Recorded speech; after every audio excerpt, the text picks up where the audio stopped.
everyone, andito tayo ngayon guys sa Cebu City at itong nakikita ninyo, ito yung tinatawag nilang the Pink House or officially named as Lamay Sunrose. Isa itong French restaurant. Pero hindi po tayo dyan papasok guys, kundi dito tayo sa kabila, dito naman sa tinatawag nilang La Vie Parisienne, isang French inspired bakery and wine bar. Ayan, pero bago natin i-explore yung loob guys, dito muna tayo sa labas. Ayan, i-explore muna natin itong magandang view at decorations dito sa labas ng kanilang building. Ayan, kung napapansin ninyo, meron pa silang koi dito sa gitna. Tapos, ayan, marami pa rin silang mga Christmas lights. Dahil nga, nang pumunta kami dito ay January, kaya katatapos lang ng New Year, kaya yung mga Christmas decorations nila ay hindi pa nila tinatanggal.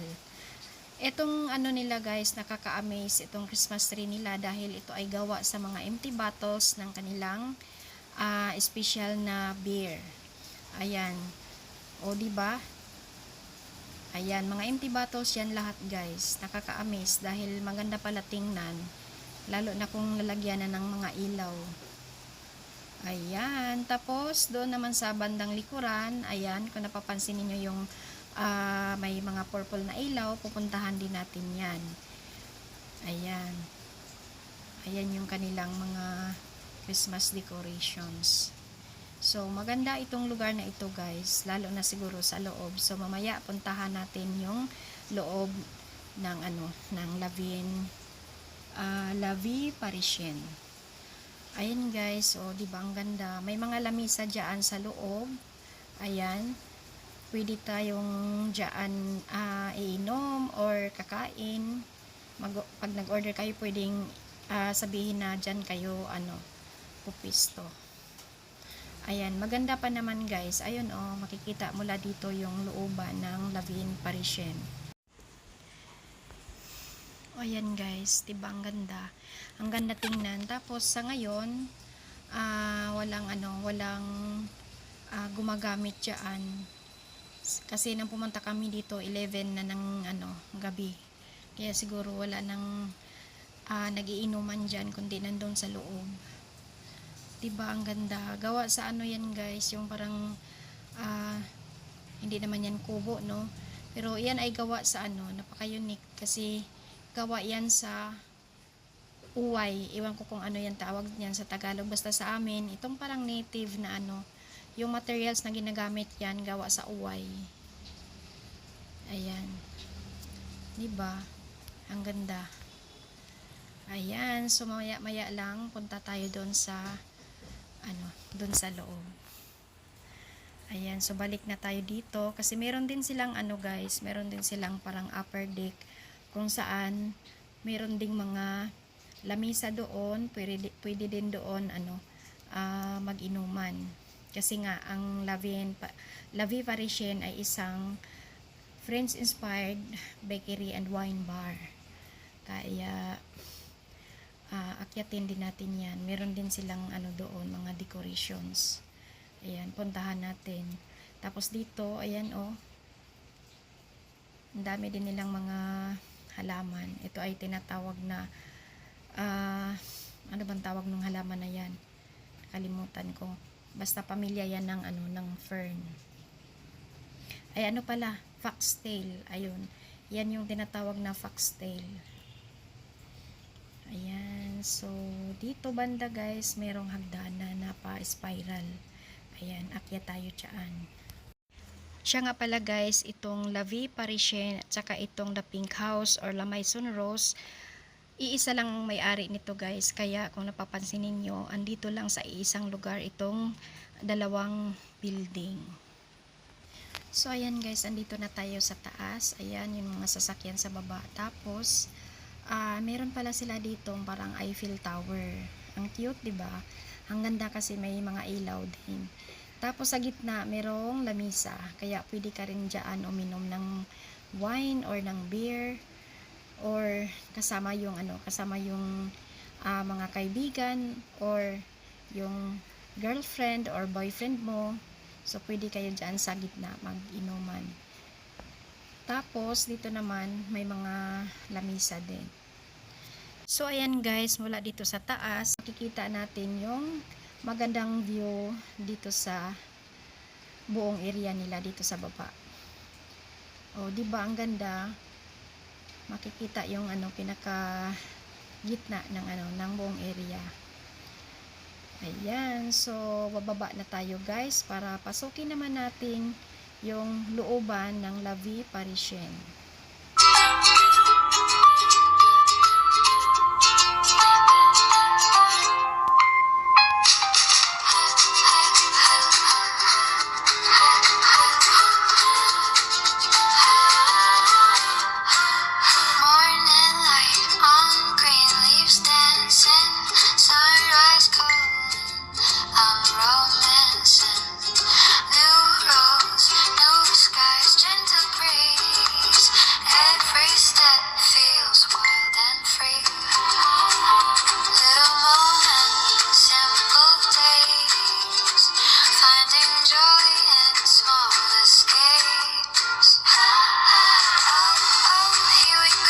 So ayan guys, pasok na tayo sa loob.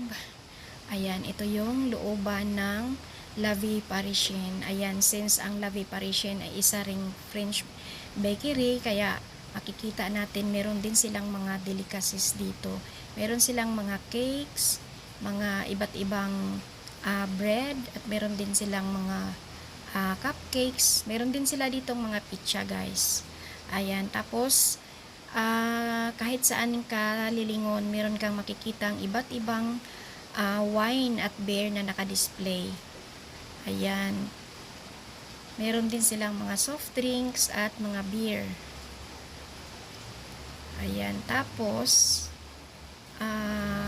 meron silang dito. Ito yung counter nila. At saka meron din pala silang guys, ice cream.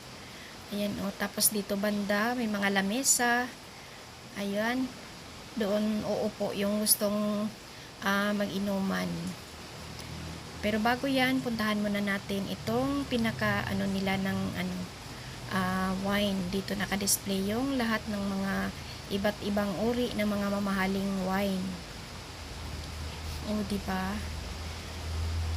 Itong La Vie Parisienne guys ay medyo may kamahalan daw yung kanilang mga wine dito kasi nga mga imported din yung iba, or karamihan sa mga wine dito ay imported.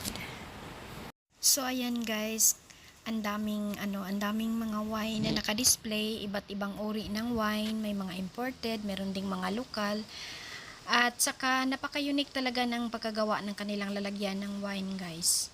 Ayan, kung napapansin ninyo, abot hanggang itaas yung yung mga wine. Tapos dito sa gitna merong mahabang lamisa kung saan pwedeng uminom diyan kasama ang mga kaibigan habang nakikwentuhan. Tapos ito rin yung location kung saan maraming nagpapapicture dahil nga maganda yung pagkagawa ng kanilang lalagyan. Tapos hanggang doon banda meron pa ring mga wine na naka-display. Ayan guys, andun din yung mga asawa namin, pati yung kaibigan ko. Ayun, uminom din sila ng beer. So ayan guys, di ba? Napaka-unique ng pagkagawa ng kanilang lalagyan ng mga wine. Abot hanggang doon. Ayan, kaya medyo may makamahalan itong lugar dahil maganda yung kanilang ambience. So ayan guys, malapit na tayong matapos. Maraming salamat sa inyong oras sa panonood dito at sana ay nag-enjoy kayo dito sa pag-explore natin sa La Vie Parisienne. Ayan. Maraming salamat guys, at para doon sa mga hindi pa nakasubscribe, please subscribe sa aking maliit na channel at please like at paki-share na rin, at para naman ma-update kayo kung meron akong bagong upload, please click the notification bell. Ayan, have a nice day everyone! Take it slow, where is fate? Life is beautiful this way. Here we go, feeling lighter. Where the thought of tears warm and brighter. Rolling